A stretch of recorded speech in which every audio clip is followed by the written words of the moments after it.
Might I help you, my lady? Where is the master of the house? I wouldn't know where, my lady. I'm only a domestic. Your loyalty is to your credit. And I assure you, I mean no harm to your master. But I need to have a word with him. What would you say to a little financial compensation? Well, if you only want to have a word. It is true that my wages are rather thin. Take this gold and be sure to make honest use of it. Now, tell me what you know. My lord is hiding in one of his warehouses near the Coin Guard Plaza. I suppose it is for the boy that you've come. They say that he is their son, but they treat him rather oddly. The poor little man is locked up in the basement, and he's well guarded. My master has hired some henchmen to keep him under lock and key. Anything else? It might come in handy to know that there is a back door in the court that leads directly to the lower floor. Very well. It seems that gold is quite the fuel to get your lips moving. I feel sorry for the boy. I don't understand why they're putting him through all of that. This is what you get when you don't pay your domestics decent wages.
Selection, whatever you need to be, the talk of all serene.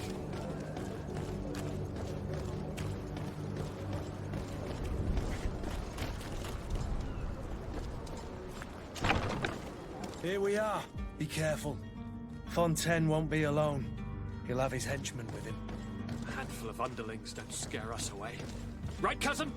The maid gave mention of another door, in the back. Let's just try to remain discreet.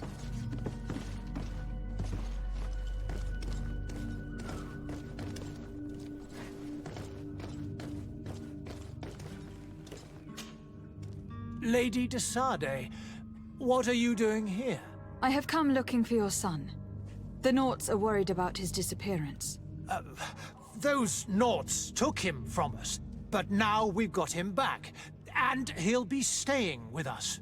Would you be so kind as to hear what I have to say, Sir Fontaine?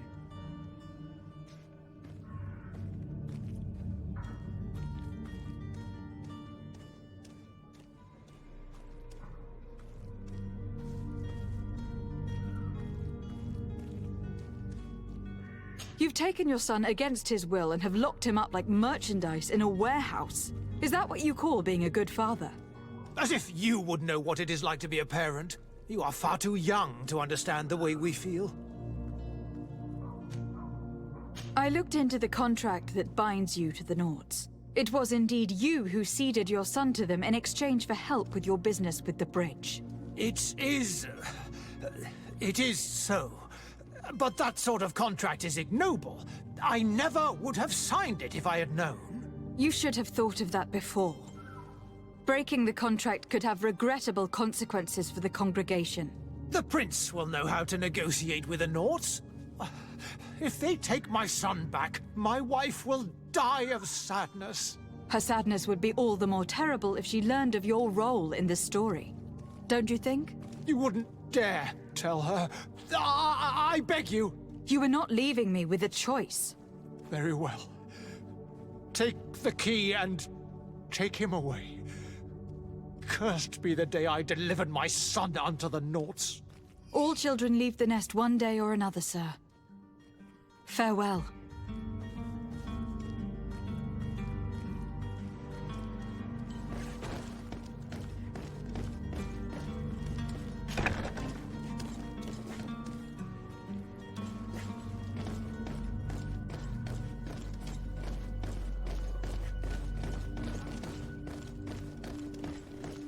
So it's here that our man keeps his son.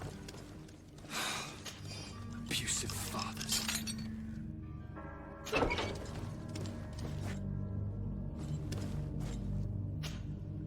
Who are you? My name is Desardet. I'm legate of the congregation. Your captain has sent me to find you. And were you able to convince my father to allow me to go free? Yes, even if I had to bend his arm a little. That doesn't surprise me. He seemed to have no intention of changing his mind. I feel more sorry for my mother. She seemed so sweet and happy to see me. You don't seem to be all that close to your parents. I hadn't seen them since I was 5 years old. I barely remember them. They find me, capture me, and lock me up in this warehouse. Hard to grow close after all that. My family is the Naughts. I am sorry for my parents, but that is the way of it now. Can I go home? Yes. You should still go and say farewell to your mother. Then find your way to your ship. I will see you there.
Are your boots worn through? Is your hat out of style? Does your vest belong to last year's fashion?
Madam, Are you ready?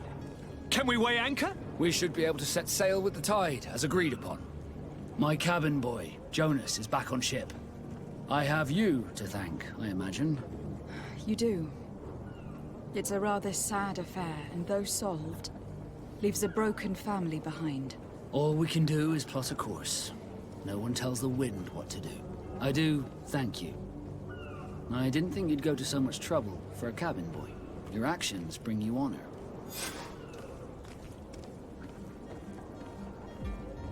Permission to board the ship. We are ready. Certainly. But keep in mind that we'll be at sea for several months. If you have any farewells to make or any final business to put into order, now is the time. No, my house is in order. We are ready to embark. Perfect. Follow me. So eager to discover Tear Freddy. My isle. My new city. You'll need to arm yourself with patience. The voyage will be long. I've been told the trip lasts months. And they say the place is full of gigantic creatures. As big as buildings. That's right. I heard a rumor the Nords even brought one back in one of their ships. I doubt that. The Norts are strange, but they're not idiots.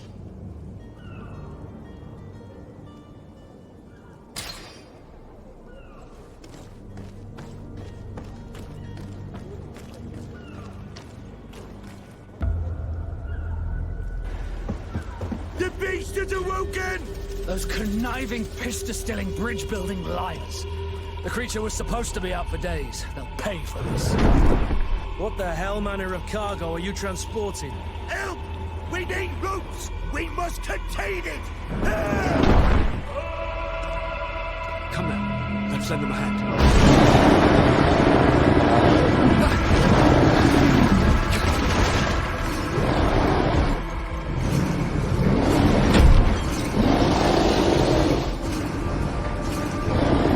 Watch out! Take a step back, sir!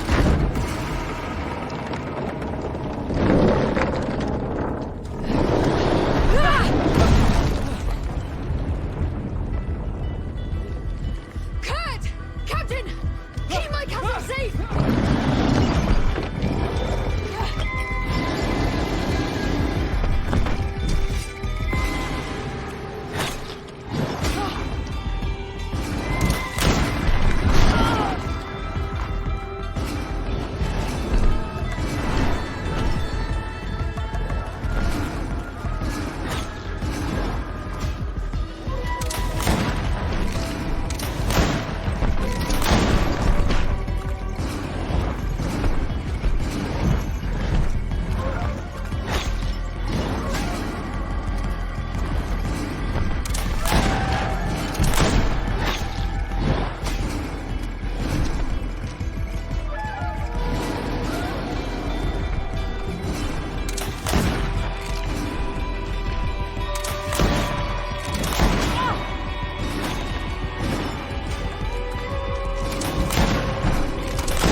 Greenblood, how do you fare? Fine, fine. It is dead. Are you wounded? I'm well. Your lessons have proven effective. I've never seen a beast this size.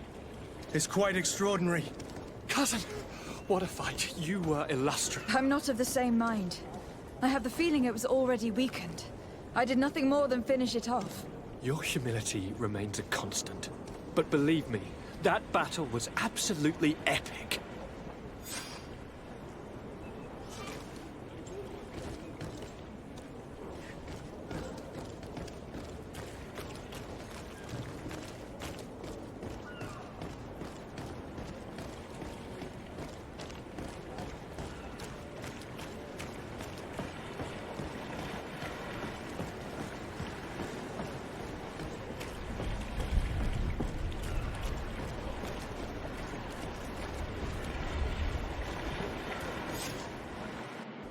Madam, gentlemen.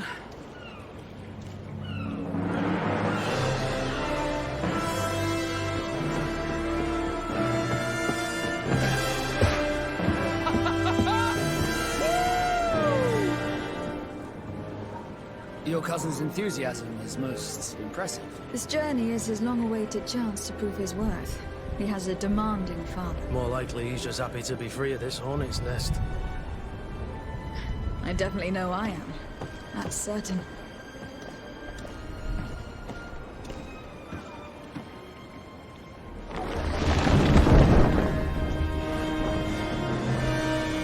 stations, lads! Wear anchor and ready hard to wear! Lively now, lively! Catch me a wind!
What a charming welcoming committee.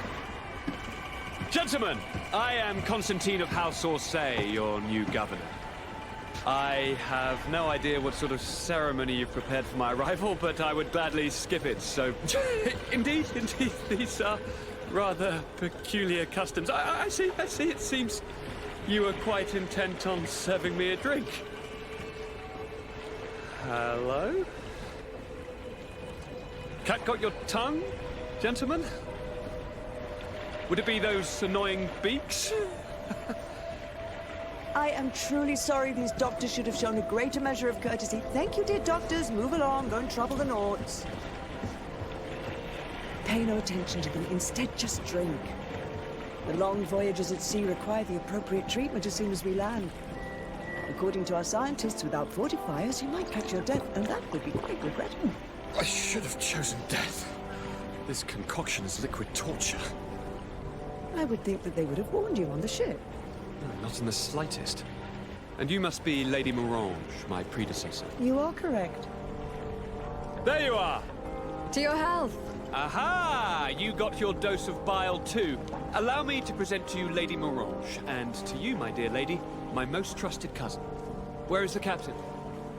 He seems to be preoccupied with some sort of admiral. Indeed. Then I will have to thank him later for this most marvelous voyage. Excellency, lead me to the palace, I beg you. And, whenever possible, go by way of all the intriguing alleyways. I am dying with impatience to discover this new city.